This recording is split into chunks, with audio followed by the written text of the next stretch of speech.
Hello everyone, I'm Raisa. I'm here from the Foundation for Democratic Reforms. Today we have with us Dr. JP. Welcome, sir. Good evening, Raisa.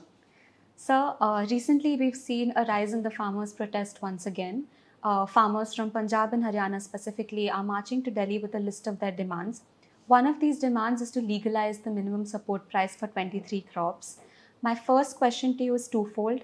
Number one, why are farmers putting forth this demand? And number two, what happens if we do legalize MSP in terms of the fiscal instability as well as the food inflation and other such consequences? Thank you, Raisa, for this very important question. Now, first of all, we must recognize that the farmers in India are in deep distress. In general, there's no question about it. There's ample evidence of that. In fact, world over, farm sector is always at a disadvantage because, uncertain production, vagaries of nature, and because that market forces also are not stable. It's not industries where you have regular production and regular sale and you can predict many things. And everybody wants an urban life. So what's happening in the rest of the world? Two things are happening. Only 3 to 5% of the people depend on agriculture. You take America, you take Europe, other countries. China now about 15 to 18% on agriculture, from earlier 80%. We still have 40 to 45% people, somewhere between the two numbers, dependent on agriculture for their survival. But the share of agriculture in the total economy, the size is shrinking because everything you and I use, we eat. Ancient man ate something, we actually eat less today on an average for a variety of reasons. But ancient man's needs are broadly met by food, a bit of clothing, and some shelter, some ramshackle shelter. Whereas today, anything you use and you consume, the clothes you wear or this microphone that you have in your lapel, or this pen or the glasses or a mobile phone or a paper or a watch, these are all industrial products. You need goods and services. We are no longer in an ancient economy where agriculture is the only thing. So agriculture share is shrinking. But the population dependent on agriculture is not shrinking that fast. Among large economies, we still have the largest number of people dependent on agriculture. Many surveys show that 50 to 60% of those people cultivating crops, if their choice is given, they want to run away from that. Many young people don't want to stay in agriculture. It's inevitable. World over, it's happening. So there is genuine distress, and we need to help them. Other countries help agriculture. They first make sure that they get the best possible price. After that, they give some extra help to agriculture in a variety of ways, because agriculture is always in distress. In India, unfortunately, the governments for 60, 70 years have done everything possible to hurt agriculture, not to help agriculture. Over the years, we controlled price. We depressed the market prices deliberately. And when the market price is good, we forcibly procured agricultural commodities at a lower price by law. Supposing something is sold at 100 rupees in the market, we said you must sell me at 70 rupees. That is the law. Otherwise, you'll go to jail. Nowhere else in the world did this happen. So the farm sector always suffered. When the prices are going good, we depress prices by using trade mechanisms. I remember in 1984, those are early days, the first decade of the extra long staple cotton coming into India. India was always in short supply of long stapled cotton. We produced only the traditional varieties of short stapled cotton. But that year, I was in a village in Karnataka, I remember vividly. There is a variety of cotton called DCH32 Dharwar cotton hybrid. That is what actually created the revolution in cotton, long staple in India. So the yields for the better farmers, who managed the crops better, were 15 quintals per acre, which was pretty good in those days. The price was ruling at 1600 rupees a quintal, which was actually a pretty decent price. We were all feeling good because farmers suffered a great deal for years. The prices were unstable. Production was unstable because these are new hybrid varieties. The farmers risked a great deal. They lost for several years. So this year, there's a possibility of farmers making some decent returns. The government announced suddenly, while the international prices were ruling higher, the global prices were higher than the 1600 rupees a quintal that was ruling in Indian market on that day. They said, despite the higher prices globally, we will import a large quantity of cotton, some lakhs of bales of cotton. They just announced, they did not import anything. Within 24 hours, the 1600 rupees a quintal cotton fell to 800 rupees. The government deliberately and cruelly depressed the prices to the disadvantage of the farmers. So for years and decades, the governments played truant with farmers, even as they pretended to be friends of farmers. No government said they were not friends of the farmers. Every government pretended, no, we're all farmers. Most MPs claim that they are farmers. Most MLAs claim they are farmers. They come from farm background. Their hearts bleed for the farmers. They use all the rhetoric and language. But their actions speak louder than words. In 2011, I remember, in Andhra Pradesh, a certain variety of rice called BPT, the paddy relating to that rice variety. Now that price was 750 rupees a bag, 74 kg bag is typical in Andhra Pradesh and Telangana today, in those days a combined state. For some reason 74 kgs. It has no rationale, I don't know why it came about. In the neighboring states on the same day, at the same time, that variety of paddy was selling at 1200 rupees. There was a 450 rupee difference. And 750, 450 means, you can do a simple calculation, 60% higher price in the neighboring states. Same variety. That means if you can simply take it across the border of the state, you are getting 60% more price. Why was there price differential? The government immorally and illegally in the state, they banned transport and sale in the neighboring state when the price was good. So just because you happen to be one yard this way or 1 meter this side of the border, and this is not a Wagah border, this is not India-China border, this is Andhra Pradesh, Karnataka border, Andhra Pradesh, Maharashtra border in that time, right? Just because you immorally said you cannot transport it and it's a crime, I will seize the property, I will jail you, I will confiscate it. The farmers and traders had no choice but to sell where there is a glut, where the price therefore crashed. And elsewhere there is a shortage, therefore the price shot up. You cannot go and sell there. Then I actually launched a Padayatra. I communicated to the farmers and their organizations, thousands of them joined me. We all put shackles around our hands to show how farmers are in shackles in the country. We carried small bags, sachets, 5-10 kgs of this paddy and rice. And we challenged the government to arrest us. We are going to cross this border, transport it across the border, therefore violating your order, and we're going to sell in the neighboring state. And the neighboring states' farmers' associations were in touch with them. They came and they bought from us for a decent price. Not that, by selling 10 quintals I can change everything, but it's a signal. Once that happened, the farmers lost the fear. We went from Kurnool district of Andhra Pradesh, today's Telangana, to today's Rayalaseema, to Karnataka. We went to Nizamabad district of today's Telangana to the neighboring Nanded in Maharashtra. And both places we sold, and therefore the restrictions unfairly imposed, they fell apart. Government did not know how to control. Within 10 days, the prices equalized. The price in Andhra Pradesh was 1200 rupees, on par with the neighboring states. On account of that one thing, that means the government's immoral order being repelled, the farmers of one variety of paddy in one state of Andhra Pradesh, in fact only parts of Andhra Pradesh grow that, the farmers benefited by 3,600 crores in one season.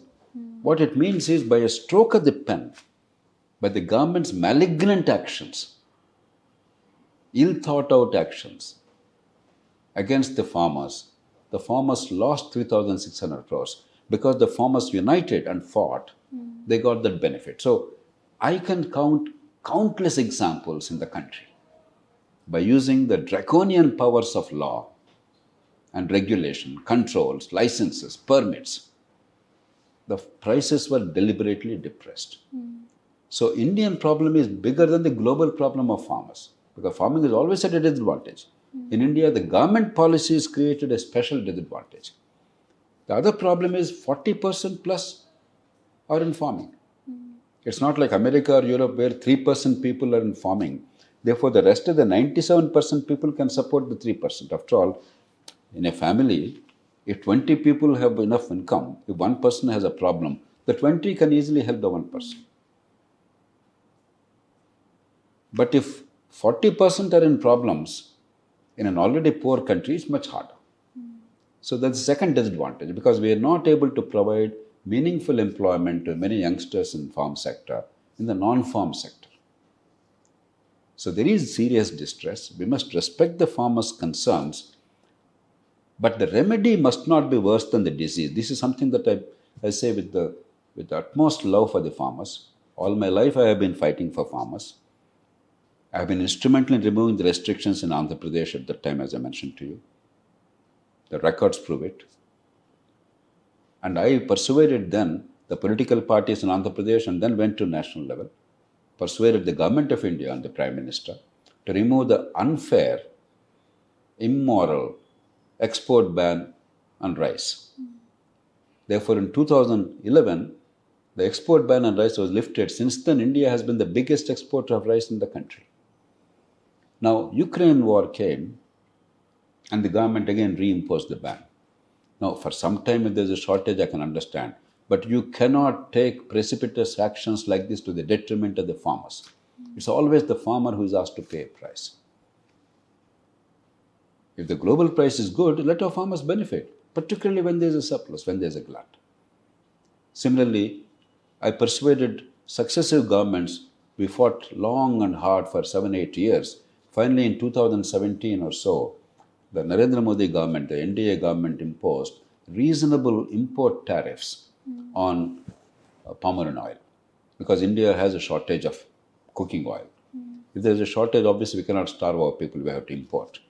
But if you always import at a lower price, and if our farmers are not competitive, you are guaranteeing A, that our farmers will always lose money, and B, we will never become self-sufficient in a very vital commodity. Because cooking oil is a very vital commodity. India is the largest importer of cooking oil in the world. We are importing $15-20 billion worth of cooking oil, maybe $10-12 billion worth of cooking oil every year. We are the largest importer of cooking oil and pulses both. So A, our producers of cooking oil or oil seeds must have some price protection, otherwise they'll be destroyed. We are benefiting or subsidizing the farmers of other countries at the cost of our farmers.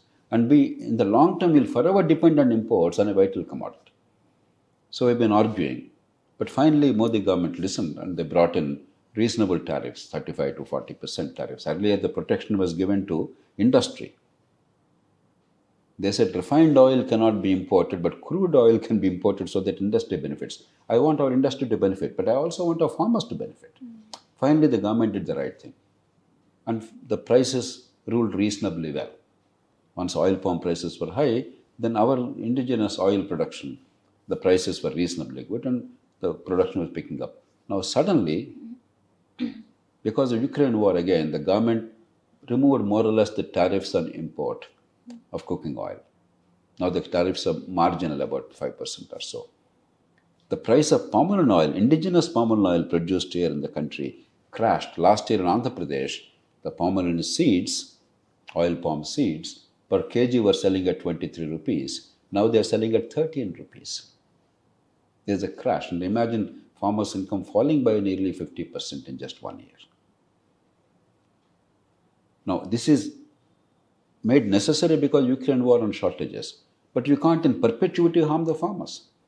You must bring back the tariffs. So I can go on giving examples. In all these cases, I've been fighting. But my appeal to the farmers is the remedy should not be worse than the disease. We have to find answers that are good for farmers today, good for farmers tomorrow and their children tomorrow, good for the country today and tomorrow. You can't have knee-jerk responses. Therefore, MSP becoming a law is a knee-jerk response, a remedy worse than the disease. I'm saying with a great deal of love and affection for the farmers. As a person coming from a farm background, I come from a farming family. I worked for the benefit of the farmers and the interest of the farmers in a variety of ways. I mentioned one or two things. Anybody can check them. But what is price? And what is support price? Any commodity, the price goes up whenever the demand is greater than the supply. You take tomato in one season or 1 month, suddenly there is a lot of demand for tomato, but the production is not there in the market. The supply is not there in the market. So the price shoots up to 60 rupees, 70 rupees, sometimes 100 rupees. This year it went up for a few days. Onion, very famous in India. Whenever there are sometimes governments change because of onion in India. Now, if onion price, there is a short supply, then onion prices shoot up. 3 months later, onion prices crash because the supply has exceeded the demand. Now, can the government buy all the tomato when the price is running at 1 rupee or 2 rupees? What will they do with the tomato? Can the government buy all the onion when the price is running low? Is it feasible? When the market does not need it, and these are perishable commodities, but rice and wheat and cereals are not perishable commodities, they are non-perishable. Therefore, when there is production exceeding the demand or the need in the country, what do you do with that? Let me give some simple numbers. I don't think this has been discussed in the country seriously. We have 140 crore population. Our staple food is cereal. Some other significant amount of calories. Typically in food, about 60% calories, no more than that, should come from cereal. For an adult, a healthy adult, average consumption of calories is 2,500 calories per day. But remember, India is a young country. About 35 to 40% are children below 15 years of age in many parts of the country. And many people above a certain age don't eat much food. So considering that, our average consumption probably is about 2,000 calories. Of that, 60% only should be cereals. That means 1,200 calories. If you calculate 1,200 calories per head for 1.4 billion people, assuming that all the calories are coming only from, or 60% are coming from cereals, you require about 150 million tons. 150 to 160 million tons of 154 million tons by my calculation for the whole country. How much are we producing? This year, the total food grain production is 330 million tons, more than double that. If we exclude the pulses in that, pulses contain a significant amount of proteins. So let's exclude, though they also have a lot of carbohydrate. Still, it is coming to 304 million tons, almost double the quantity required. Now, what will you do with that? All right, somebody will buy it. We'll see later. What will you do with that? If we keep on producing as a country commodities which we don't need, if we ask the government to buy forcibly, what will the government do with that? Whose money is that? Is that going to help us? Supposing the government does it for the next 10 years at enormous cost. That means our tax money is going only there without our roads, without our schools, without our hospitals, without 100 things necessary for us. 10 years later, again, this problem continues. So in what way is it a solution? It's a remedy worse than the disease. Whereas look at agriculture. There are many commodities which are in short supply. The demand is shooting up. Fruits, vegetables, milk, eggs, fish, meat. Meat, the price is going up every year by 15 to 18%. Some varieties of meat, I'm told, are selling at 600 to 700 rupees a kilogram. Why? Because the supply is short. Demand is outstripping supply. Now, is that not agriculture? Is that not fishes agriculture? Is it not poultry agriculture? Is it not horticulture agriculture? All this agriculture.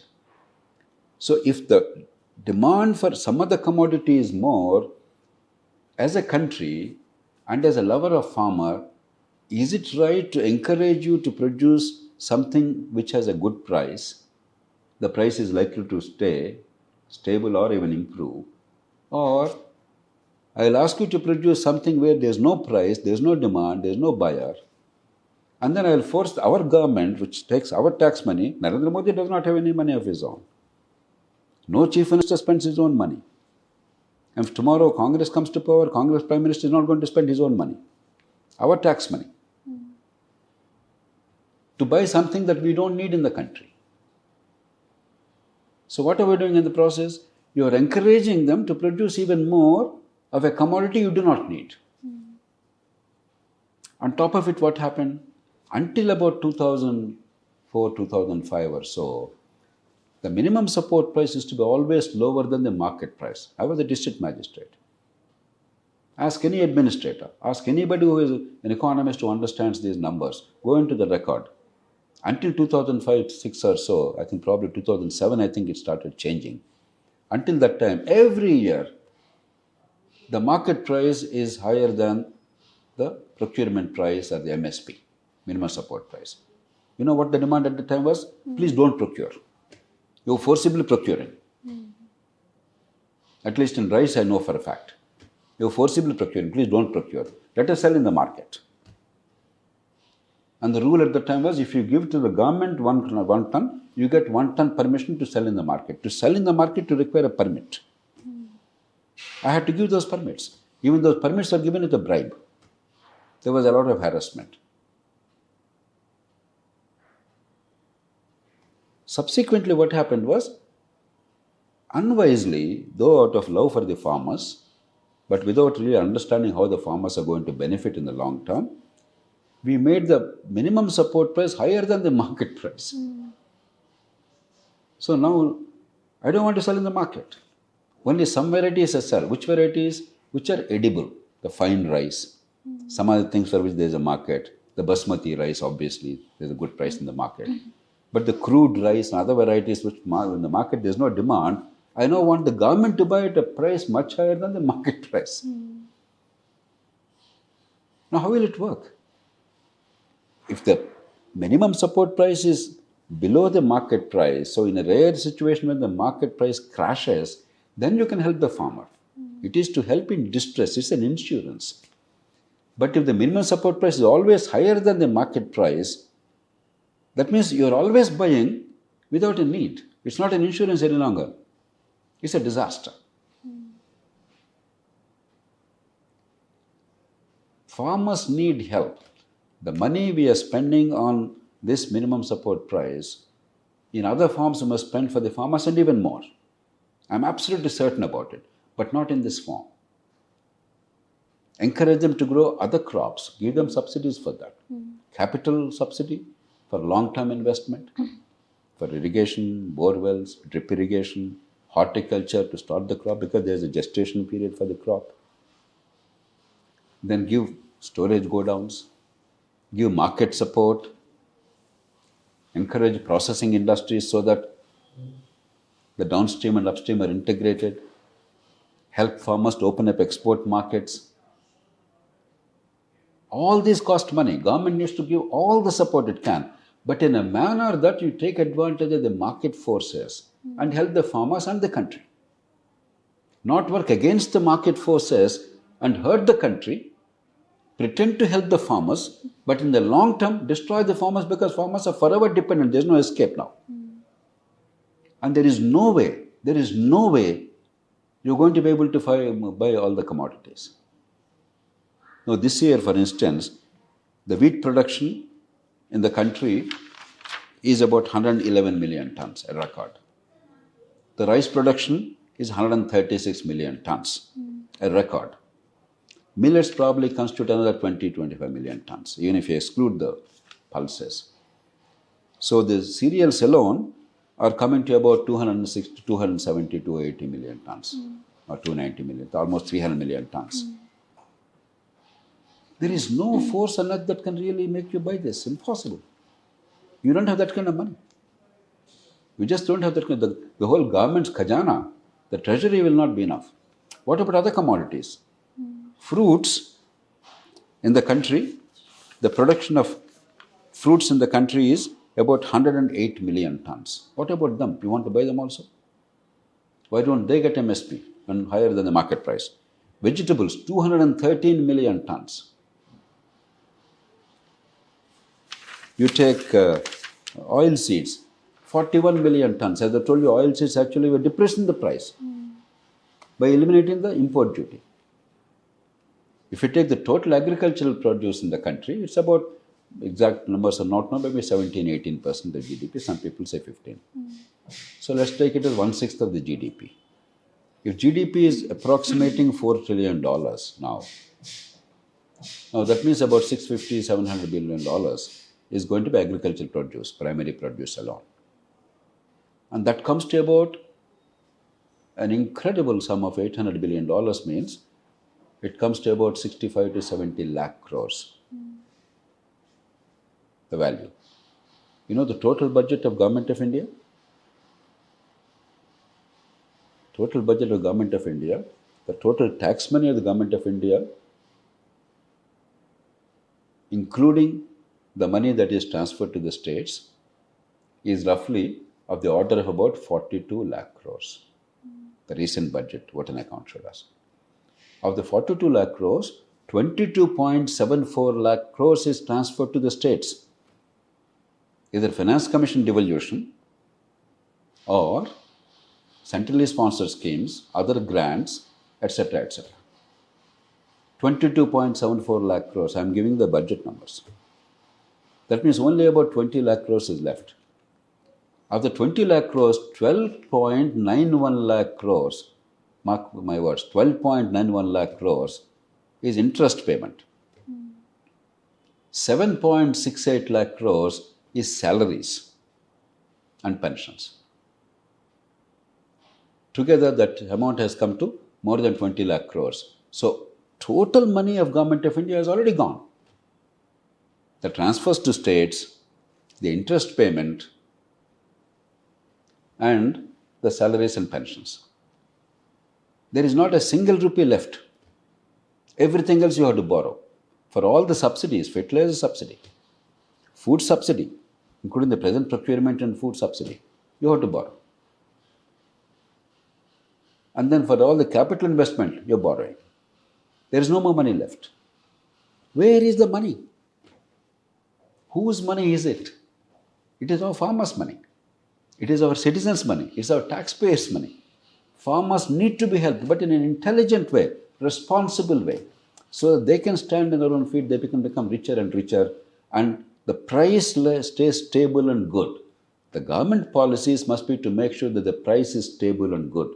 How do you open export markets? How do you do processing and value addition? How do you open retail chains? How do you compress the market chain? How do you enhance the productivity? How do you give capital support for irrigation or for storage? Pledge loans so that I can store. Today, only about 3 to 4% of the stock is stored. We don't have storage. When it is stored, there are no pledge loans. Hardly anybody is getting a pledge loan unless credit is there. Supposing I produce it, the price is low. I want to wait. Turmeric is there. Cotton is there. Chili is there. Sometimes the price, volatility is there. Price crashes. But they are non-perishable. If I have the staying power in the market, in 1 year or 2 years' time, my price will go up. I can sell comfortably. But in order to stay in the market, I must have storage. And somebody taking the stock as hypothecation, pledging that, must give me loan so that I can survive, I can raise a crop. If I don't have that money, I have to indulge in distress sale. We don't have that money. We are not providing that credit in the country. Total pledge loan credit in India is probably 1 or 2% of agricultural credit. So there's so much that needs to be done, but intelligently to help the farmer really, make the farmer richer. Not make the farmer a mendicant always, because Even if government finds some money to procure, year after year, the same thing is going on. 10 years later, again the farmers will say, please procure. And the moment there's irrigation, I'm raising more paddy, raising more wheat, crops that don't need, that are not needed. You take Telangana, tens of thousands of crores are spent on irrigation. And lakhs of additional acreage has come into paddy cultivation. We don't need it. The guzzle water. And because government is buying at a price higher than the market price, the price of the crop is hardy, therefore risk for me is minimal. I don't want to go for crops where the price could be better, where the country needs it. Farming is a business. We must encourage farmers to think like businessmen, and government must help them to make that business successful. And finally, what is happening to MSP, procured food grains? This whole food grain procurement started because there were shortages in market, because government wanted to encourage the farmers, government wanted to stock it, and government would give it to the people at a concessionary, the public distribution system. But because of the reasons I mentioned, there's a glut in the market, overproduction. Our consumption has come down in the country. What is happening now? Take Andhra Pradesh and Telangana. 1 rupee per kg is where rice is supplied to the people. For the government, it costs probably 35 to 40 rupees per kg. Mostly union government, some state government. So we're giving 39 rupees subsidy. You know what's happening in many cases? Straight away, you can ask anybody, any media person, any political party can go to the field and check. A substantial quantity is sold in the market for 10 or 15 rupees, because if I get it 1 rupee, how much it costs to my government, whom I pay, whom I fund, I don't understand. All I know is I paid 1 rupee to get this 1 kg. I sell it at 15 rupees, at 10 rupees, because 10 rupees means 9 rupees profit. Straight away it goes. Now, the person who bought it again sells it to somebody else at 15 or 18 rupees. He got another 5 rupees in just one day. And that person is doing one of two things. He is going back to the FCI and selling to FCI. Today, the paddy procurement of FCI is 2,203 rupees a quintal. Rice is probably 3,400, 3,500, I don't know the exact number. 35 rupees or 34 rupees a kg. He is buying at 15 or 18 rupees. He is selling at 34 rupees. So the same government has bought now the rice 2 times. First from the miller. Second time from somebody through this cycling, recycling. So you have not procured extra quantity, the same quantity. It again goes back to public distribution system. It is recycled. Your tax money is going down the drain, and somebody is now taking the money. And phenomenal corruption, because the cycle is going on. Seed supplies officials, there's no secret to say that there's so much of a demand for those jobs. If you're in civil supplies or civil supplies vigilance, lakhs of rupees, crores of rupees, there's a market demand for those posts. They are becoming very rich. FCI, I don't have to mention. There are some districts where rice millers have written circulars because the rice mills owners are confused. There are 26 fellows collecting bribes. Whom to give how much is becoming very complicated. So they gave circulars, for each lorry load, you give this fellow this much, this fellow this much, this fellow this much, this fellow this much. Everybody knows that. Who is helped ultimately? Is it the people of India? So, I'm amazed that major national political parties, which governed the country for decades, which did some good things and some bad things because of, in a flux of time, sometimes we did bad policy. In this day and age, in 2024, is not able to recognize what is the reality. The facts, as I stated, are crystal clear. There's nothing here which I left to imagination. You can verify it. If I said 330 million tons is the food grain production, of which 26 million tons is pulses, maybe 1 million tons this way, that way. You can verify. There's no secrecy. If I said until 2004, 5, 2005, 6 or so, the minimum support price was always lower than the market price, you can check, cross-check, challenge me. Now, typically, minimum support price is much higher than the market price. You can check. Please tell me. If it's not true, why is there demand at all for the MSP to be legalized? So, as a policy, from time to time, helping people in distress is one thing. But creating a law, tying your hands and destroying the future of the country and that of the farmers is another thing. Farmers need help. But farmers need help in an intelligent manner to make farming rich, profitable, not to make the India poor and farmers perpetually in bondage, waiting to be helped. That is not help. Beware of friends such as these. With friends like this, farmers don't need enemies. If you tell farmers that somehow if there is no market demand, somebody will buy, we don't know why, what he'll do with that, that money will come from heaven and somehow we'll be okay. If that's what we tell our farmers, I think such people are not friends of farmers. They're misinformed, they're misguided, and that thinking is very dangerous for the country, very dangerous for agriculture, very dangerous for farmers in the long run. Yes, sir. Thank you for pointing out the trends and patterns the past few years in agriculture policy, as well as the distress and the fear that the farmers face that lead them to making such demands.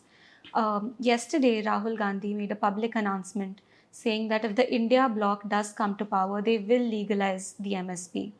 On the contrary, I read a column today by a very eminent agricultural economist who said two things. He said no government can afford to fulfill these demands and a rational policymaker will avoid this route. I want you to comment on both. What I said in the last 10-15 minutes, this economist summarized in 2 sentences. Yes. He is a friend of the farmers. Please listen to him. Yes. I ask Mr. Rajiv Gandhi with great humility. I ask of Congress Party with great humility. I work with Congress Party very closely. I work with BJP very closely. I work with communists very closely. I work with every party very closely, wherever they're willing to work with us in civil society. I plead with them because major national parties are very important organizations. They represent the aspirations of millions of people. They are very, very important for the future of the country. Pray show me where the money is. I ask of you. I give you numbers. Pray show me where the money is. Are you going to cut down on the transfers to states? Finance Commission devolution, centrally sponsored schemes, other grants and loans? Are you going to cut down on interest payments? By what stratagem? That you will not give money to lenders and drive India to bankruptcy like Pakistan is now on the verge of bankruptcy. It's finished if they continue like this. Are you going to cut down salaries and pensions of all employees? Where is the money? 2. In what way are farmers going to be self-sufficient by this means? 3. If 330 million tons of food grains are produced, food grains alone, other commodities are mentioned, and when the market doesn't need them, you buy at a higher price than the market price, what are you going to do with those food grains? You're going to throw them into the ocean? You're going to force feed the people of India when they don't need it? When they want more wholesome nutrition of milk, eggs, fruits, vegetables, meat, fish. You say, no, only eat rice and wheat, nothing else. And finally, how are the farmers going to be more self-sufficient after, say, 5 years to implement this policy? After 5 years, supposing the government says, look, this is not the right thing, do something else. Is it possible? Is it paving way to a different kind of agriculture to help the farmers and the country? So the economist is right. It's an irrational policy. It's an impossible policy. There's no money. It actually leads to negative, dangerous consequences. We must say it very, very firmly with all the moral authority at our command. This is not a time to be namby-pamby. I respect all political parties and processes. But we cannot encourage dangerous populism that's going to hurt the farmers and agriculture and destroy the economy of India. Old pension system. I will restore the old pension, some parties are saying in many states. Where is the money? At the cost of 97% of the people of India, instead of a funded pension, you want an unfunded long-term liability to destroy the future of the country. Is that the way forward for the country? I'll buy all the agricultural produce at a higher price, don't worry. We already discussed it. These are dangerous fallacies, very dangerous fallacies. In quest for votes in the short term, if you indulge in this kind of reckless populism, it will be detrimental to the country's future. Because in politics, yes, you must balance the two things. Yes, short-term relief is required. If farmers are in distress, we must help them, no question about it. But help them intelligently, sensibly. Long-term good must be promoted equally. If you only focus on the short term, long term is destroyed. India will be perpetually poor. The youngsters will have no future in this country. And short-term relief cannot be sanctified by law in perpetuity to buy at MSP. They have to be both balanced. The short-term help and the long-term good. Economic growth impulse and short-term welfare. If that balance is missing, particularly from a grand old party, a national party that played such a vital role in building the national movement, in creating the institutions of state in the first decades after independence. If such a party or parties like that give up on the country's future, that will be an unspeakable tragedy. Yes, sir. Thank you, sir, for your views. I hope everyone watching has gotten a better insight into what the issue is and what it could lead to. Thank you.